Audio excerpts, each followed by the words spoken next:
Para ser policial é Deus que pega você e fala, ó, você vai ser policial. Eu lembro que quando a primeira acusação que eu vi lá no papel, eu sendo acusado, aquela palavra acusado, nossa, eu sendo polícia, meu Deus, eu polícia, acusado. Deus colocou eu na polícia para defender a sociedade. Peguei essa missão, eu cumpri. E aí ao final dessa missão que eu falei, Deus, agora tá legal, né? Eu posso pescar agora? Ele falou, não, agora você vai recolocar de volta aquele pessoal que está sendo tirado do concurso. Olá pessoal, tudo bem? Doutor Evenildo, eu sou policial aposentado já. Explicar um pouco o porquê que eu tô advogando, né? Poderia ficar de boa aí. Trabalhei por 23 anos na Polícia Militar, 7 anos nas Forças Armadas, fiz uma breve carreira temporária e do período que eu estive na polícia, trabalhei um bom tempo na área jurídica, né? E foi até engraçado que na época em que eu fui trabalhar na área jurídica, não foi nem porque eu quis. Foi porque trabalhei no TOR, né? Volta de 10 anos no TOR. E num período ali eu tive um acidente e tive que fazer uma cirurgia no joelho e acabei tendo que trabalhar interno. E aí cheguei lá, a polícia, e colocaram eu para trabalhar na JD. Não sabia nem o que era JD. Enfim, colocaram no JD, comecei a trabalhar com pequenos processos ali, PD, sindicâncias, né, IPM. E foi ali que eu tive o contato com o direito. Não sabia nem o que era RDPM, né? Fui ler RDPM depois de 10 anos,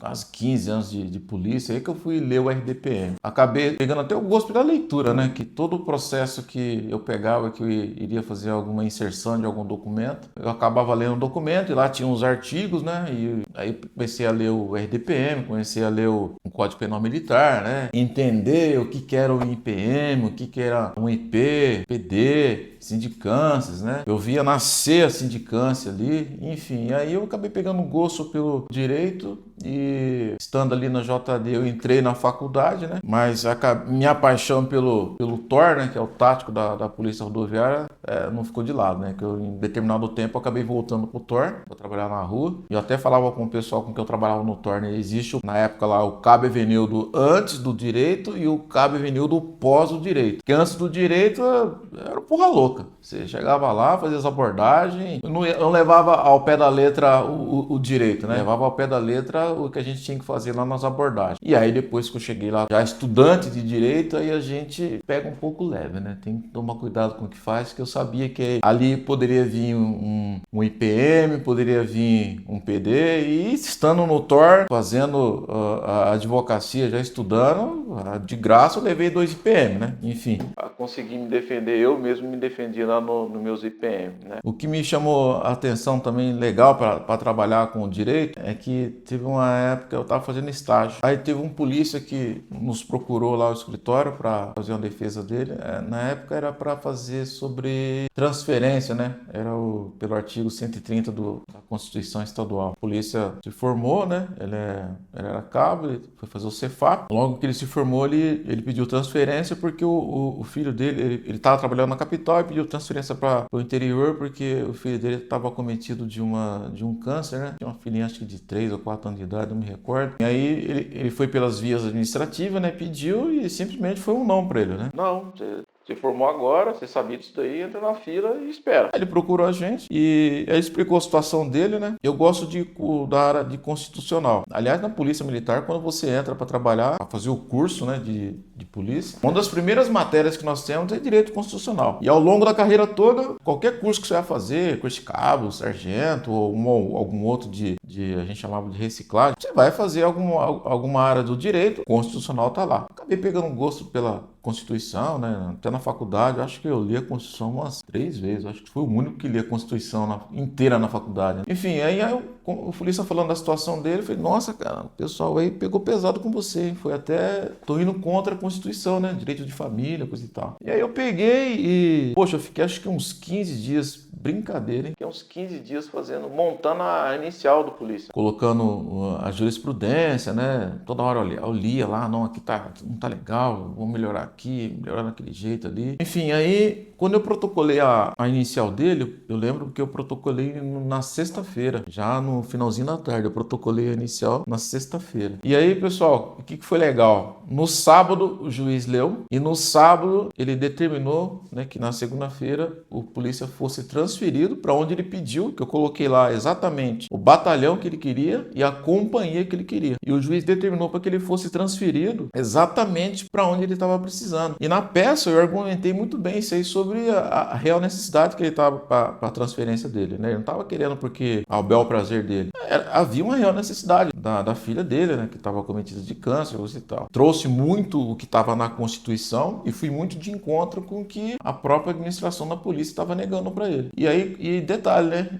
Eu lembro que quando eu tinha feito a consulta lá para fazer essa peça, né, eu tinha visto lá uma outra peça parecida com essa, em que o advogado lá colocou, ele pediu uma fiança de R$100, salvo engano, por dia na peça dele. Eu falei, não vou colocar isso aqui, né? Acho que vai ficar. Eu tô falando como se eu tô falando pro juiz que tem que colocar algum valor aqui. Eu não coloquei. E o juiz me surpreendeu que ele arbitrou fiança de R$1.000 por dia se ele não fosse transferido, né? Ou seja, passou acho que 3 ou 4 dias, o polícia estava trabalhando na cidade que ele estava querendo, perto da família dele, dando a atenção devida para a criança dele. E aquilo me chamou a atenção. Assim como no tático lá, quando a gente abordava, prendia o ladrão, trazia de volta o bem do cidadão, né, restituía o bem para ele, para mim não tinha preço aquilo lá, era uma satisfação pessoal. E eu falava que ser policial não é porque eu quero, eu nunca sonhei em ser policial, nunca sonhei. Eu falo que para ser policial é Deus que pega você e fala, você vai ser policial, e coloca isso aí. Porque você ganha pouco, as escalas tudo louco, trabalha no final de semana, sábado, domingo, Natal, Ano Novo, sol, chuva. Você vai falar que eu quis ser policial? O cara que fala que sai para trabalhar, eu saio para trabalhar, você pega a sua maletinha, advogado, você pega a sua maletinha e vai trabalhar. O policial quando sai para trabalhar, ele põe o coldre, o cinturão dele, a arma, o colete, eu vou trabalhar. Você vai trabalhar o quê? Trocar tiro? Você trabalhar? Isso não é trabalhar. Isso é uma dádiva de Deus. Deus colocou, olha, você vai trabalhar para defender os outros. Você vai ser a barreira, o muro entre a sociedade e as pessoas de bem. Então, aquilo, quando a gente fazia o serviço policial, isso pra gente não tem valor, não tem preço. E aí, quando eu estava na advocacia, que eu fiz aquilo lá, o sentimento floresceu do mesmo jeito. Aquilo para mim não tinha preço.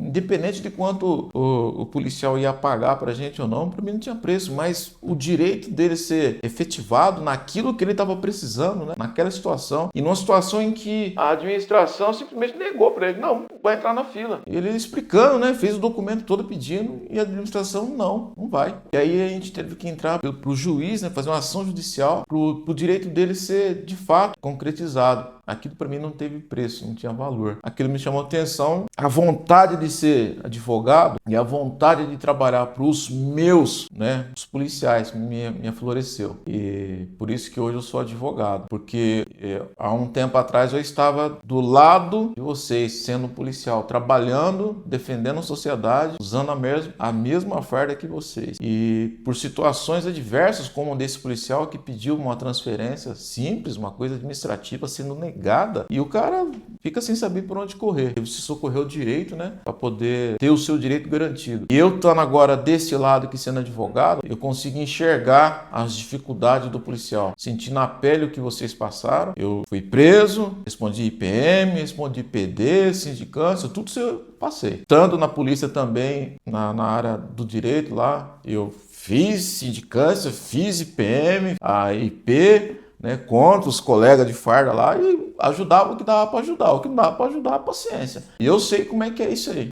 Eu sei que quem infringiu um artigo do RDPM, pessoal, não tem que falar. Se você infringir um artigo do RDPM, você vai ser punido. É simples. A questão é como você vai ser punido, né? Quantos dias, uma repreensão, sem uma advertência. E isso aí dá para brigar. E apesar da própria legislação da polícia falar que a polícia pode se defender, a polícia não tem capacidade técnica, sinceramente, para se defender.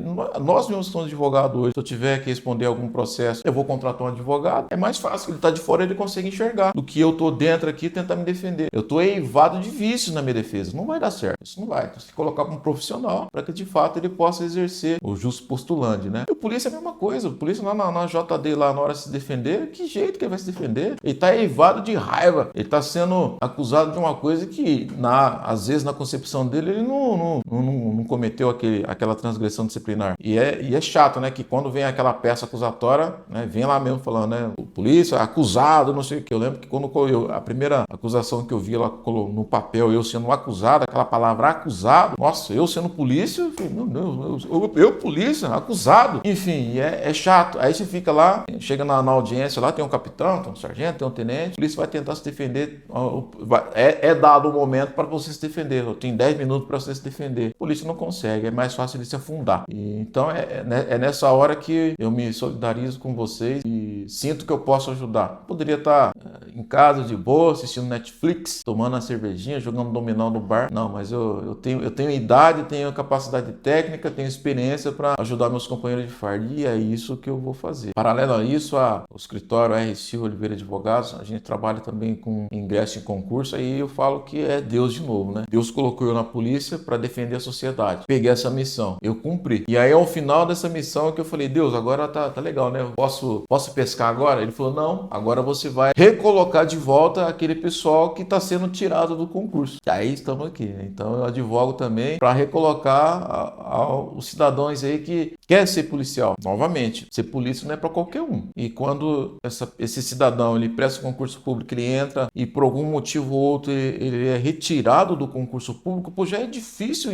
ter um policial ali capacitado. E a qualificação é difícil. Aí ele tem toda a capacidade técnica para ser policial, tem tudo. Mas por alguma coisa ou outra, coisa pequena, às vezes besta, ele é retirado do concurso público. Não.